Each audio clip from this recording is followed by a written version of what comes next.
Yang pertama, apakah sholat itu dialog hanya ketika baca Al-Fatihah? Al-Fatihah itu adalah contoh dialog.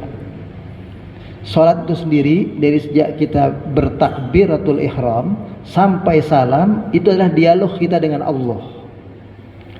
Dialog itu artinya kita bermunajat. Kalau bahasa Arabnya itu munajat. Bukan dialog kita berbicara, ya. Berbicara dengan Allah itu maksudnya adalah hati kita hadir. Kita merasakan seolah-olah kita ngomong kepada Allah, Allah jawab. Itu begitu. Kita rasakan dijawab. Misalnya kita baca inni wajjahtu wajhiya lilladzi fataras samawati wal ard hanifan muslima, itu Allah menjawab. Kita rasakan bahwa Allah terima kita sedang menghadap kepadanya, Zat yang menciptakan langit dan bumi. Kita menghadap dengan lurus sebagai seorang muslim, dan kita bukan orang musyrik. Jadi kita ingin diterima keislaman kita oleh Allah Subhanahu wa taala. Ada yang membaca Allahumma ba'id baini wa baina khataayaya kama ba'adta bainal masyriqi wal maghrib. Itu juga doa. Ucapan dari dia, ya Allah, jauhkanlah antara diriku dan dosa-dosaku sebagaimana kau jauhkan antara timur dan barat. Kita minta, ya, dan Allah menjawab. Al-Fatihah itu contohnya. Itu begitu. Makanya sering saya sampaikan, ketika kita sholat berjamaah, imam membaca bacaan surat dengan keras itu bacaan imam itu adalah seolah-olah bagi kita mendengar Allah yang berbicara kepada kita, disampaikannya langsung. Karena ini kan kalamullah, Al-Quran ini adalah kalam Allah. Kalam itu artinya apa? Tulisan Allah, ucapan Allah buat kepada kita semua. Jadi kalau dibaca seperti tadi, ya ayyuhalladzina amanu,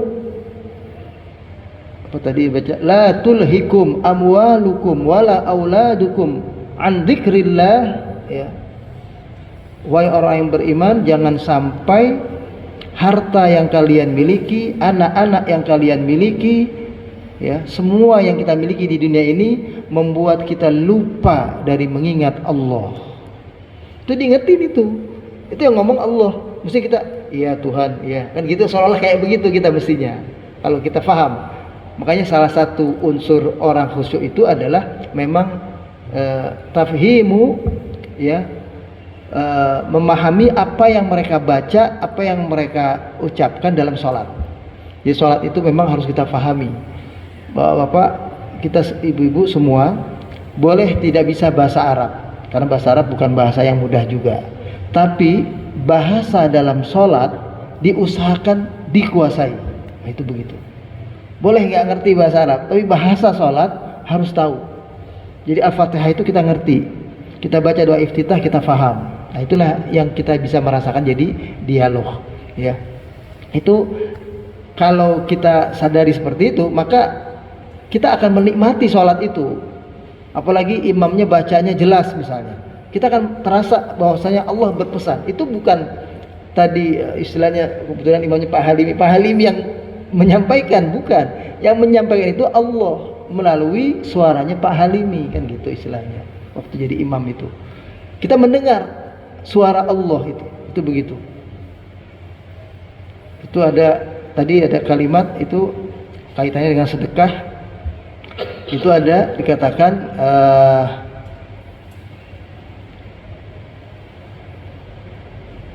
setelah wa ulaika humul khasirun, kemudian apa bunyi ayatnya yang Rabbi yang tadi hatta idza jaa ahadakumul maut, ya.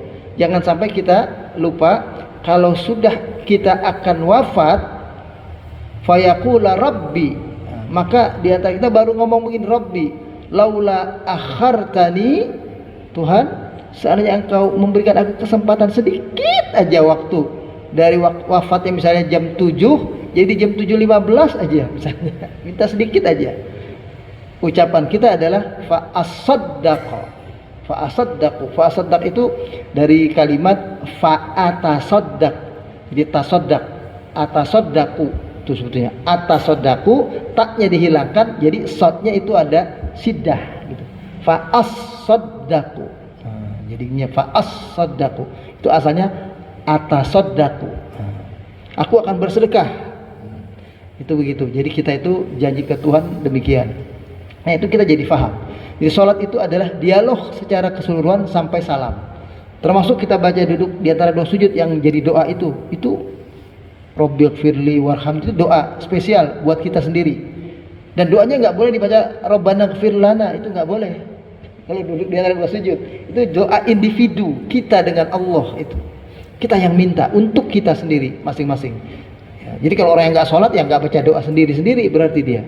Jadi harus sholat dan kita baca. Kemudian yang kedua,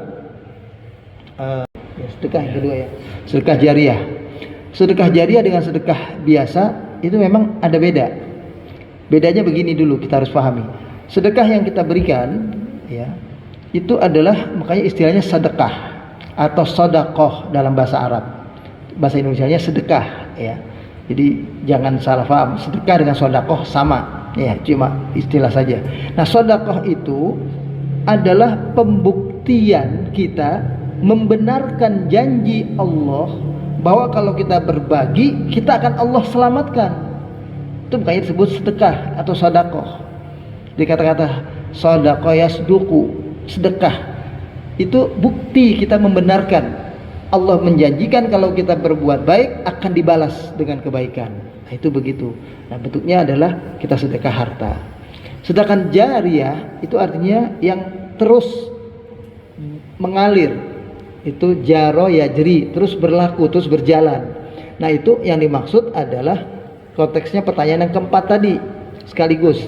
Pertanyaan yang keempat itu adalah hadis Nabi yang mengatakan idza mata ibnu Adam, apabila meninggal dunia anak cucu Adam ini, kita semua, in qata'a amaluhu, amalnya terputus. Maksudnya adalah sholatnya udah stop, sedekahnya stop, amal solehnya nolong orang lain juga stop, semuanya stop. Sudah nggak ada lagi amal kita di hadapan Allah yang bisa ditambah kecuali tiga hal ini ya, sedekatin jariyah, sedekah jariyah. Sedekah jariyah itu adalah disepakati oleh para ulama, maknanya adalah wakaf. Orang yang mewakafkan hartanya, seperti dia membangun masjid ya, walaupun cuma beli satu batu batanya itu kan berapa, 500 perak misalnya, tapi dia ikut. Nah, itu misalnya, insya Allah itu akan jadi nilai di akhirat. Apalagi dia beli satu truk batu bata, apalagi dia beli semen sekian, atau dia nyumbang yang lain. Nah, itu diniatkan sebagai wakaf. Nah, itu pahalanya bukan saat dia memberikan kepada masjid itu saja, bukan. Dia wafat, pahalanya terus mengalir. Dan wakaf itu ya sekarang sudah mulai ditingkatkan pemahaman wakaf. Tidak hanya wakaf yang sabitah atau yang tetap seperti itu saja.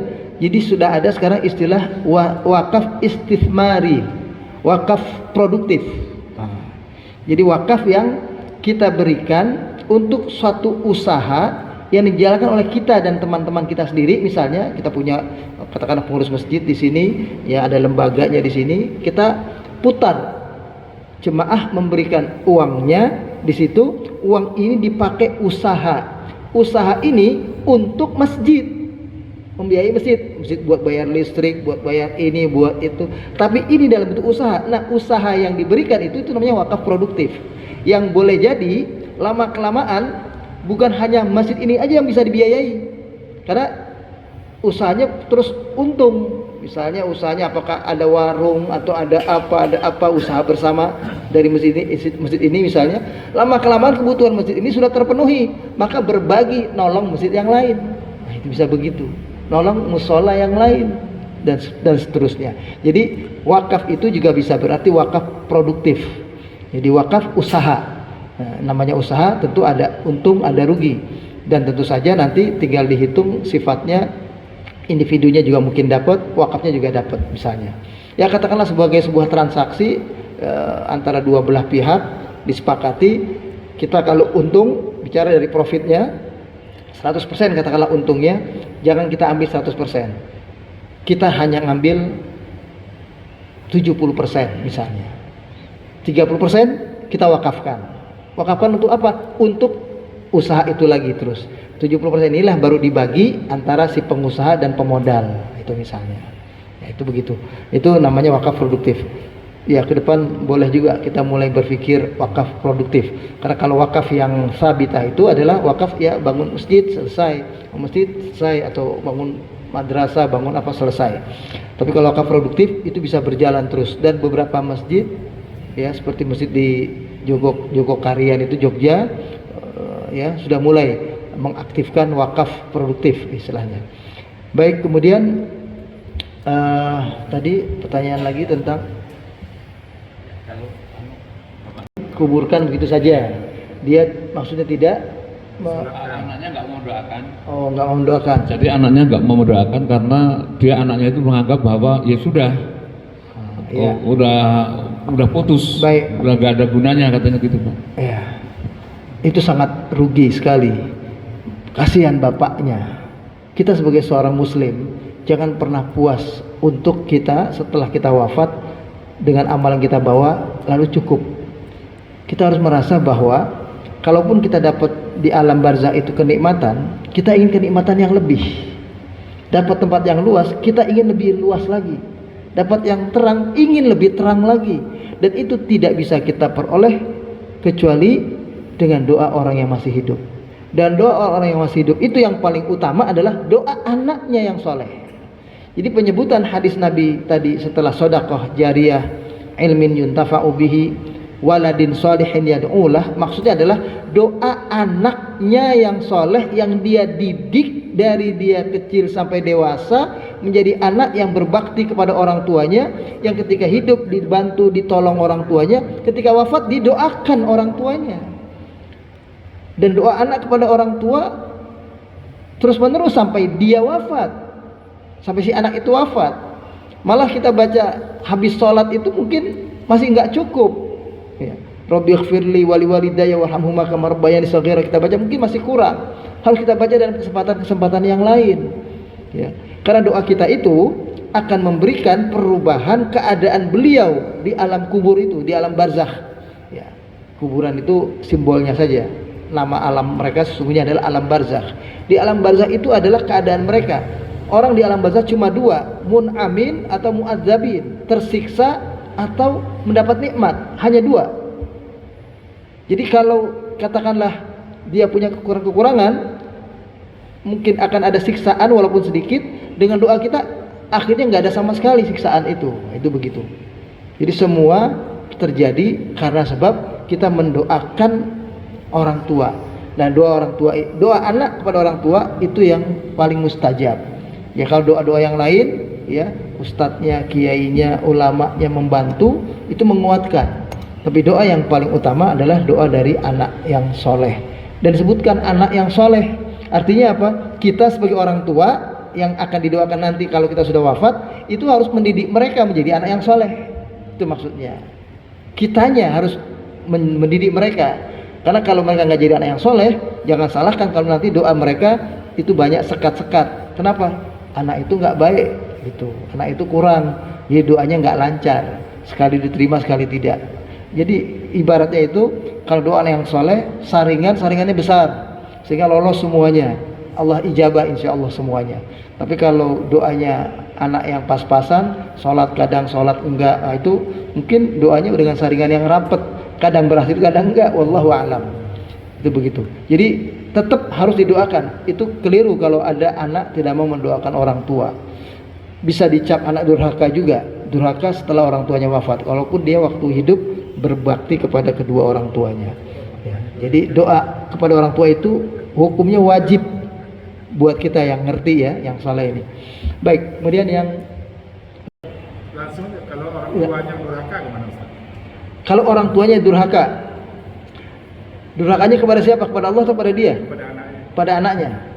Kalau orang tua itu bahasanya bukan durhaka kali. Orang tua itu zalim kepada anaknya. Karena kalau orang yang lebih kepada yang bawah itu zalim. Karena dia punya kekuasaan. Dia nggak mendidik anaknya, dia nggak ngurus anaknya, ya, cuma ngasih makan udah nggak peduli. Itu sebetulnya orang tuanya punya tanggung jawab yang akan ditanya nanti di akhirat. Kita sebagai kepala keluarga, sebagai seorang bapak, itu nanti bukan secara individu kita langsung begitu saja masuk ke dalam surga. Sebelum kita masuk, ditanya dulu ini orang yang menjadi tanggung jawab kita ini. Kullukum ra'in wa kullukum mas'ulun an ra'iyati. Setiap kalian adalah pemimpin, dan kita memimpin dalam rumah tangga, kita akan dimintai pertanggungjawaban tentang apa yang kita pimpin itu. Ditanya nanti oleh Allah, kamu masuk surga, anakmu kok enggak? Kamu ajarin enggak sholat? Ditanya, kamu ajarin enggak istrimu untuk sholat?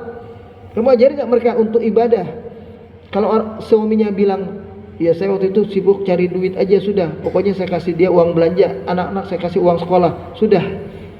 Sekolah saya udah cari sekolah yang favorit, sekolah yang agama. Dia merasa dengan masukin anak ke sekolah favorit, sekolah agama, SDIT, SMPIT, apa ITIT semua, ya, itu akhirnya menganggap itu sudah tanggung jawab gurunya. Dia udah bayar mahal kok. Apalagi sekolahnya boarding, udah diserahin semuanya sama gurunya. Keliru. Tanggung jawab pertama adalah bapak, urusan pendidikan anak. Yang melaksanakannya ibu. Makanya ibunya juga diajarin oleh kita, sehingga ajaran ibu benar semua. Kalau ibunya kurang pengetahuan, kita nggak ajarin, yang dapat pelajaran sehari-hari anak itu dari ibu, bukan dari bapak, karena bapaknya pergi keluar. Nah, itu begitu. Jadi akan ditanya Pak, orang tua kalau dia zalim, nggak mendidik anaknya, akan mintai pertanggungjawaban. Dan apakah ada konsekuensi kepada anak? Anak bisa menuntut. Nanti di akhirat istri, anak bisa menuntut, Tuhan, engkau masuk aku ke dalam neraka, aku nggak pernah diajarin sholat sama suamiku, aku nggak pernah disuruh sholat, aku nggak disuruh oleh suamiku menutup aurat misalnya. Jadi kalau ada suami biarin istrinya nggak pakai jilbab misalnya, lalu istrinya bilang aku nggak disuruh, kata suamiku itu terserah aja, itu model, mau model ini mau model itu silahkan, misalnya. Mau model pakai kerudung, mau model nggak pakai kerudung, terserah. Aku nggak disuruh oleh suamiku pakai kerudung. Sampai di akhirat dia dihukum oleh Allah karena nggak pakai kerudung, misalnya. Dia akan bilang kepada Allah gitu, aku nggak diajarin oleh suamiku untuk pakai kerudung, misalnya. Itu semua hal orang tua itu akan ditanya. Saya kira itu ya, jelas. Jadi kalau anak dan dalam kisah Al-Quran ada orang tua yang tidak bahkan melawan ajaran si anak, seperti ayahnya atau bapaknya Nabi Ibrahim. Meskipun ini ada yang mengatakan Azar itu bukan bapak kandung, ada yang mengatakan juga paman, wallahu alam. Yang jelas dalam bahasa Arab itu ya, wal Arab tusammi am aban. Orang Arab itu biasa menyebut seorang paman itu adalah bapak. Paman itu am, bukan paman yang khal ya. Dalam bahasa Arab ammun, atau kita manggilnya suka ami gitu ya. Kalau perempuan ammati, kalau laki khal, khalah. Dalam bahasa Arab, saudara dari bapak itu namanya ami. Paman dari bapak itu ami, bapak kandung. Kalau paman dari ibu namanya khal. Perempuan khalati. Kalau ini laki sudah dari bapak perempuan ammati. Dalam bahasa Arab itu paman bibi, kalau dari bapak disebutnya lain, kalau dari ibu disebutnya lain. Kalau bahasa Indonesia sama, mau paman dari bapak, mau paman dari ibu, kan gitu. Kalau dalam bahasa Arab beda. Kenapa? Karena tanggung jawabnya beda. Seorang paman dari bapak itu seolah-olah pengganti bapak. Jadi kalau kita misalnya wafat, maka yang paling utama mengurus anak kita dan istri kita yang janda itu adalah saudara bapak. Yang paling wajib untuk mengurus itu, bukan saudara ibu, saudara bapak. Itu makanya orang Arab biasa memanggil ami mereka itu ab, bapak dipanggil, karena paman dari bapak itu pengganti. Jadi makanya kita kalau punya saudara laki itu kita tanamkan betul sama saudara kita itu, karena nanti juga kalau ada waris yang dapat tuh dia, warisan si bapak itu. Bapak ini wafat, itu yang dapat tuh dia. Makanya dia juga yang jadi wali apa nikah itu. Baik, saya kira itu. Silakan ada sholat. Sholat itu adalah kewajiban kita masing-masing. Tidak ada dicontohkan oleh Nabi, para sahabat maupun para ulama sampai dengan hari ini menghadiahkan sholat. Jadi sholat, kita sholat pahalanya buat orang tua kita yang wafat atau buat saudara kita yang wafat. Karena itu akan berarti dengan mudahnya seseorang yang tadi orang tuanya mungkin tidak pernah sama sekali beribadah, lalu anaknya menggantikan posisi orang tuanya beribadah. Padahal ibadah itu adalah tanggung jawab kita masing-masing. Ayat Al-Quran mengatakan, wa an laisa lil insani illa ma sa'a wa alla tazirat wa alla tazira waziratun wizra ukhra. Ya, alla tazira waziratun wizra ukhra. Yakni artinya seseorang tidak akan memikul kesalahan atau dosa yang diperbuat oleh orang lain. Jadi kita nanti menghadap Allah adalah apa yang kita perbuat. Yang orang lain perbuat itu yang tadi sampai kepada kita itu adalah doa-doa mereka. Sebagian ulama ini khilafiyah, ya, bacaan Al-Fatihah, bacaan Al-Quran. Itu sebagian ulama mengatakan itu bisa. Tapi kalau sholat itu tidak ada yang mengatakan sholat itu bisa digantikan untuk orang yang wafat. Makanya waktu terakhir orang itu wafat, kita sholatkan dia. Artinya apa? Dia sudah nggak bisa sholat lagi. Kita yang sholatkan sudah. Dan itu sholat terakhir buat dia. Makanya kita mumpung masih ada umur, masih hidup ini, kita usahakan terus sholat, ya. Jangan sampai ya sholat itu seperti kalau sekarang imam itu di depan kita, ya. Jangan sampai nanti kita sholat, kita di depan imam. Nah, itu artinya sudah wafat, kita baru disolatin itu namanya. Jadi sholat itu di belakang imam. Kalau kita sudah sholat di depan imam, itu udah wafat, udah nggak ada gunanya itu jadinya. Jadi oleh sebab itu tidak ada sholat yang digantikan. Ya. Jadi sholat tidak ada pengganti. Kemudian yang kedua tentang sholat tarawih, walaupun ini topik berbeda, saya jelaskan sedikit saja. Sholat tarawih itu ditutup dengan witir.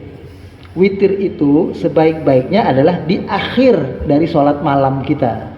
Kalau kita sholat tarawih, setelah tarawih 20 rakaat, 40 rakaat, ya, mau 8 rakaat, berapapun rakaat yang kita lakukan, hendaknya ditutup dengan witir. Ya, karena kita sholatnya ba'da isya, tentu sudah kita witir. Nah, karena sudah witir, tengah malam kita bangun jam 2, jam 3, kita pengen sholat lagi, misalnya. Itu tetap dibolehkan, tapi dengan catatan jangan lagi ditutup dengan witir. Karena kata Nabi, la witron fi lailatin. Tidak boleh ada 2 kali witir dalam satu malam.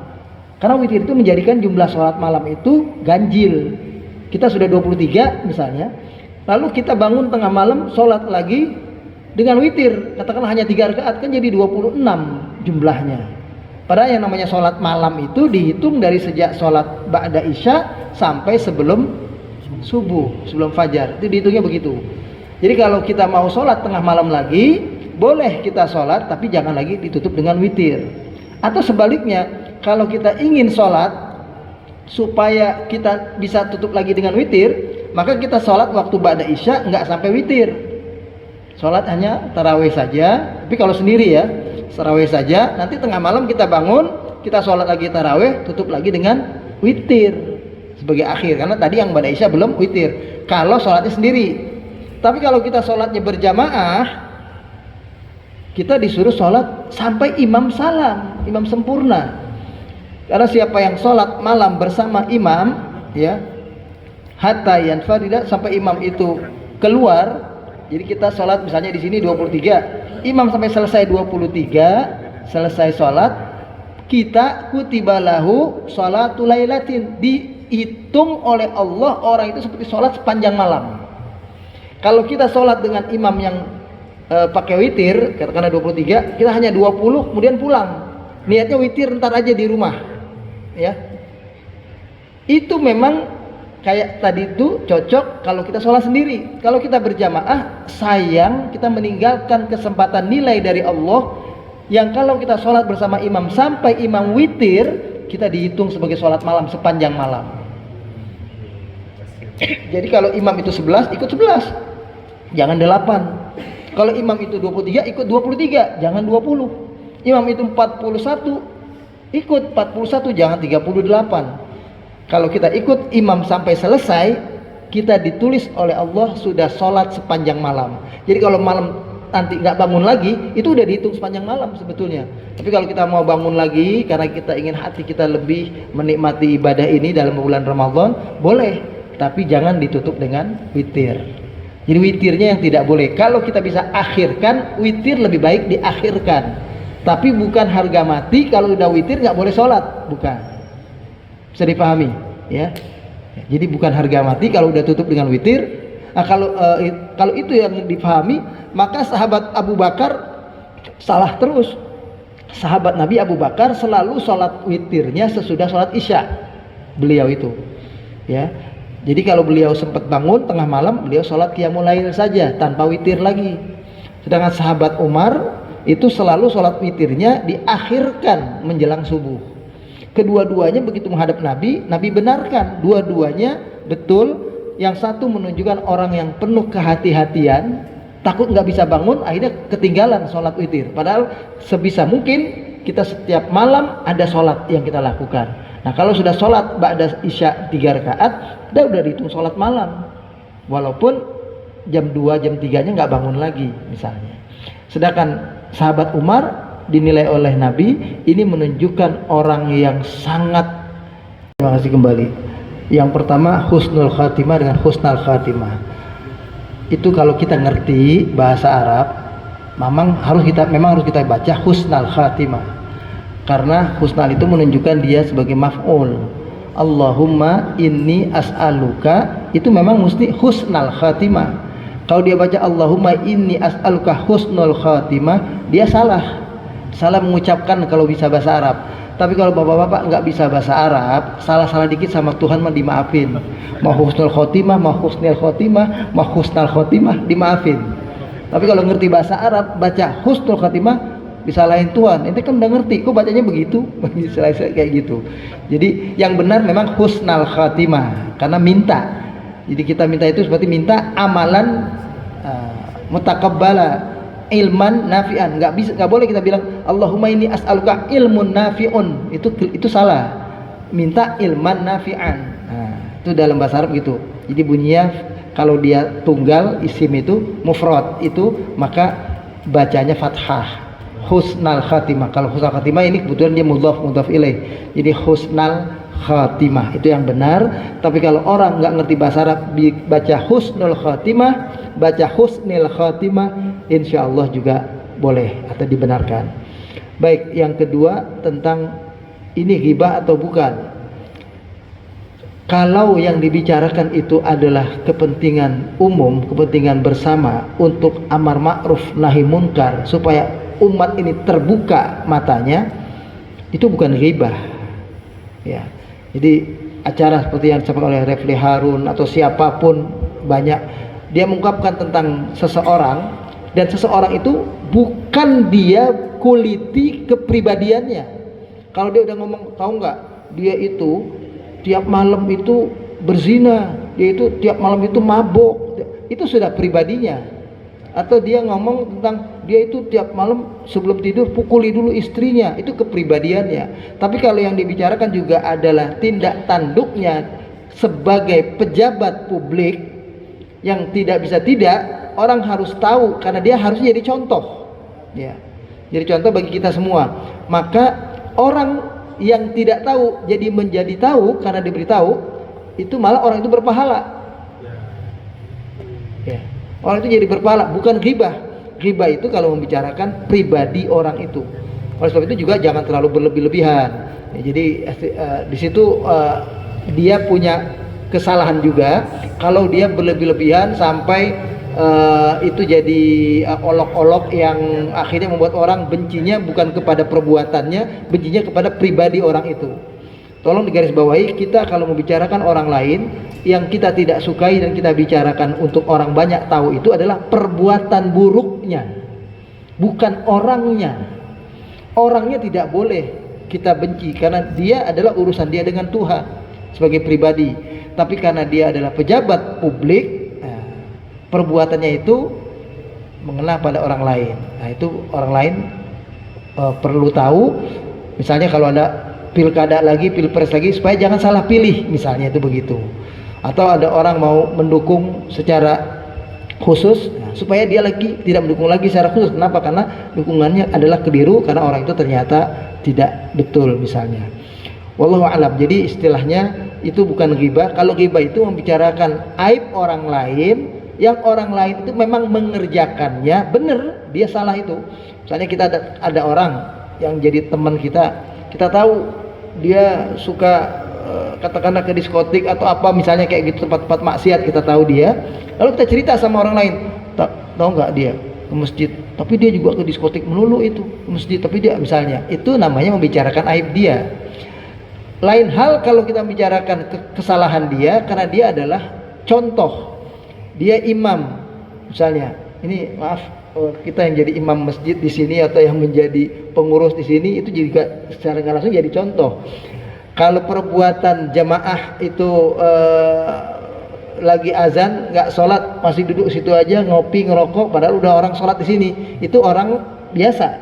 Tapi kalau Pak Halimi, saya, Pak Ustadz Abdul Majid, orang udah sholat berjamaah masih duduk di situ pada ngerokok aja misalnya, itu aib. Dan itu akan menjadi sesuatu yang buruk untuk umat ini. Itu boleh disampaikan untuk jadi pelajaran bagi umat ini. Itu begitu. Jadi ada bedanya perbuatan individu biasa dengan perbuatan pejabat, pemimpin, karena dia adalah contoh. Itu begitu. Jadi kita harus hati-hati kalau kita sudah jadi contoh, saya kira begitu. Termasuk kita sebetulnya masing-masing dicontoh. Oleh siapa? Paling tidak oleh istri dan anak. Anak istri kita itu contoh. Jangan kita di rumah nyuruh orang, ayo ngaji, kita sendiri nggak ngaji. Anaknya disuruh ngaji. Dia yang sendiri nggak ngaji. Nah itu kan ya nggak betul. Anak akan lihat contohnya. Bapaknya aja nggak ngaji, ngapain ngaji kan gitu. Saya kira itu. Wallahu a'lam bishawab. Cukup ya, kalau lihat waktu juga sudah waktu syuruk masuk.